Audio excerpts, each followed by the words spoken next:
Hi all, അസ്സലാമു അലൈക്കും. Welcome back to Silnas kitchen.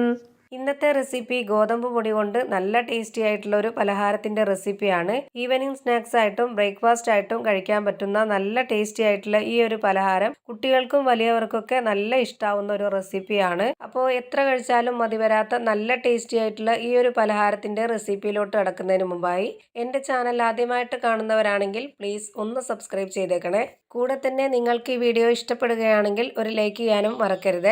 ഇനി നമുക്ക് റെസിപ്പിയിലോട്ട് കടക്കാം. അപ്പോൾ ആദ്യം തന്നെ ഈ ഒരു റെസിപ്പി തയ്യാറാക്കാനായിട്ട് ഞാനിവിടെ ഒരു പാത്രത്തിലേക്ക് 2 കപ്പ് ഗോതമ്പ് മാവാണ് ഇട്ട് കൊടുക്കുന്നത്.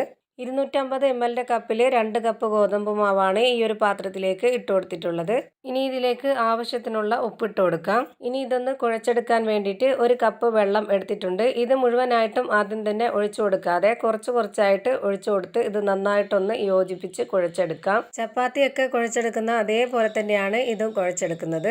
ഞാനിപ്പോൾ ഇത് ഈ ഒരു പാത്രത്തിൽ തന്നെ വെച്ചിട്ടാണ് കുഴച്ചെടുക്കുന്നത്. നിങ്ങൾക്ക് വേണമെന്നുണ്ടെങ്കിൽ കൗണ്ടർ ടോപ്പിലേക്കോ അല്ലാന്നുണ്ടെങ്കിൽ വലിയൊരു പരന്ന പാത്രത്തിലേക്കോ ഇട്ട് കൊടുത്ത് നന്നായിട്ട് കുഴച്ച് റെഡിയാക്കി എടുക്കാം. ഇതുപോലെ ഘട്ടം ഘട്ടമായിട്ട് വെള്ളം ഒഴിച്ചു കൊടുത്തിട്ട് കറക്റ്റ് ഒരു പരുവത്തിന് നന്നായിട്ട് കുഴച്ച് റെഡിയാക്കി എടുക്കാം.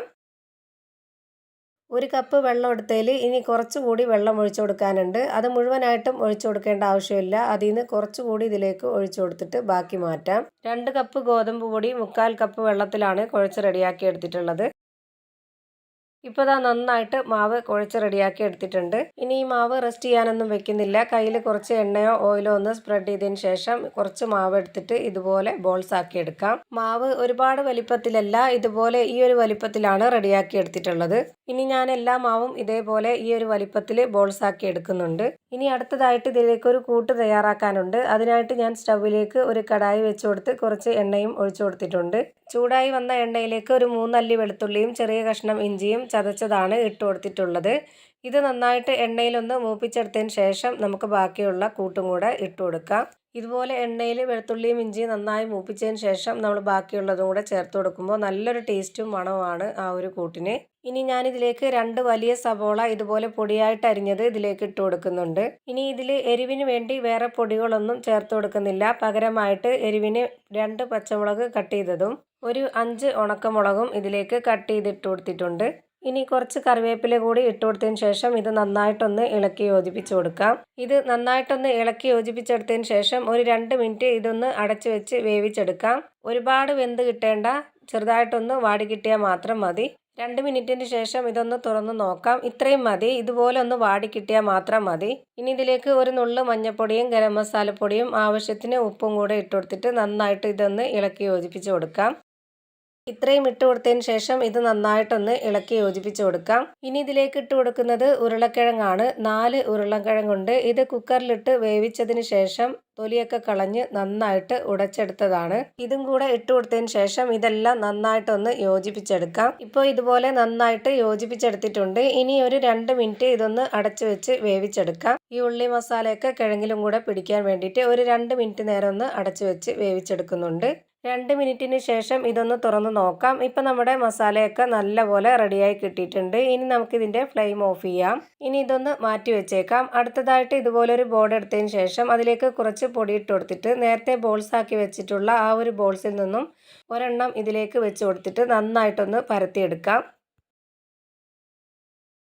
ഒരു ചപ്പാത്തിയുടെയൊക്കെ വലിപ്പത്തിൽ നല്ലപോലെ പരത്തിയെടുത്തതിന് ശേഷം ഇതിൻ്റെ സൈഡൊക്കെ ഒന്ന് കട്ട് ചെയ്തെടുക്കണം. ഇതുപോലെ കട്ട് ചെയ്തെടുക്കുമ്പോൾ ബാക്കി വരുന്ന മാവെല്ലാം കൂടെ ചേർത്ത് ഒരുമിച്ച് ഇതുപോലെ വീണ്ടും ബോൾസ് ആക്കി എടുത്ത് ഇതുപോലെ തന്നെ ചെയ്തെടുക്കാം. ഇപ്പോൾ ഞാനിത് കട്ട് ചെയ്തെടുത്തതിൻ്റെ ബാക്കി മാവ് എടുത്ത് മാറ്റുന്നുണ്ട്.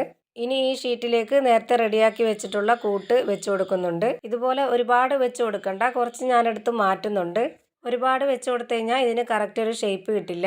ഇത്രയും വെച്ച് കൊടുത്തതിന് ശേഷം ഇത് നമുക്കൊരു റോളാക്കി എടുക്കണം. ഇനി ഇതിൻ്റെ 2 അറ്റവും ഇതുപോലെ ഒന്ന് പ്രസ് ചെയ്ത് കൊടുക്കുന്നുണ്ട്, അല്ലാന്നുണ്ടെങ്കിൽ ഉള്ളിലുള്ളതൊക്കെ പുറത്തു പോവും. ഇനി ആ അറ്റത്തും കൂടെ ഇതുപോലെ ഒന്ന് ചെയ്തെടുക്കാം. ഇപ്പോൾ ഇതിൻ്റെ 2 അറ്റവും ഇതുപോലെ ചെയ്തെടുത്തിട്ടുണ്ട്. ഇപ്പോൾ ദാ ഇതുപോലെ നല്ല ഭംഗിയായിട്ട് കിട്ടിയിട്ടുണ്ട്. ഇതുപോലെ തന്നെ എല്ലാ ബോൾസും പരത്തിയെടുത്തതിന് ശേഷം ഇതുപോലെ റോളാക്കിയിട്ട് ഇങ്ങനെ ചെയ്തെടുക്കാം. ഇനി ഇതെല്ലാം ഫ്രൈ ചെയ്തെടുക്കുകയാണ് ചെയ്യുന്നത്. അതിനായിട്ട് സ്റ്റൗവിലേക്ക് ഒരു പാൻ വെച്ച് കൊടുത്തിട്ടുണ്ട്. അതിലേക്ക് കുറച്ച് എണ്ണ ഒഴിച്ചു കൊടുത്തതിന് ശേഷം ഓരോന്നോരോന്നായി ഇതുപോലെ വെച്ച് കൊടുക്കാം. ഇപ്പോൾ ഇതിൻ്റെ ഒരു സൈഡ് വെന്തിട്ടുണ്ട്. ഇതൊന്ന് തിരിച്ചിട്ട് കൊടുക്കുന്നുണ്ട്. എല്ലാം ഞാനിപ്പോൾ ഇതുപോലെ തന്നെ തിരിച്ചിട്ട് കൊടുത്തിട്ടുണ്ട്. 1 മിനിറ്റ് കഴിയുമ്പോഴത്തേക്ക് ഒന്നുകൂടി ഇത് തിരിച്ചിട്ട് കൊടുക്കാം. ഇപ്പോൾ ഈ മുകളിൽ കാണുന്ന ഇതാണ് കറക്റ്റ് ഒരു വേവ്. ഇതിൻ്റെ താഴത്തെ ഭാഗം കൂടെ ഈ ഒരു ലെവലിൽ വെന്ത് വരുമ്പോൾ ഇത് നമുക്ക് എണ്ണയിൽ നിന്നും കോരി മാറ്റണം. ഇപ്പോൾ ഇതിൻ്റെ 2 സൈഡും വെന്ത് കിട്ടിയിട്ടുണ്ട്. ഇനി നമുക്ക് എണ്ണയിൽ നിന്നും കോരി മാറ്റാം. ഇതിലിപ്പോൾ എണ്ണയൊന്നും വലുതായിട്ട് കുടിച്ചിട്ടില്ല. ഇതേപോലെ തന്നെ എല്ലാം ഞാൻ ഫ്രൈ ചെയ്തെടുത്തിട്ടുണ്ട്. ഇതുപോലെ ചെയ്തെടുക്കുമ്പോൾ സ്നാക്സ് ആയിട്ടും ബ്രേക്ക്ഫാസ്റ്റ് ആയിട്ടും കഴിക്കാൻ പറ്റിയ നല്ല ടേസ്റ്റി ആയിട്ടുള്ള ഒരു റെസിപ്പിയാണിത്. അപ്പോൾ ഇത്രയേ ഉള്ളൂ എൻ്റെ ഇന്നത്തെ റെസിപ്പി. റെസിപ്പി ഇഷ്ടമായാൽ ലൈക്ക് ചെയ്യാനും കമൻറ്റ് ചെയ്യാനും ഷെയർ ചെയ്യാനും മറക്കരുത്. അതുപോലെ തന്നെ ഞാനിടുന്ന പുതിയ പുതിയ വീഡിയോസ് നോട്ടിഫിക്കേഷനായിട്ട് കിട്ടുന്നതിന് വേണ്ടി സബ്സ്ക്രൈബ് ചെയ്ത് ബെല്ലൈക്കൺ അമർത്തി ഓൾ എന്ന ഓപ്ഷൻ എനേബിൾ ചെയ്ത് കൊടുക്കാനും മറക്കരുത്. പുതിയൊരു വീഡിയോയുമായി വീണ്ടും വരും. Thank you for watching.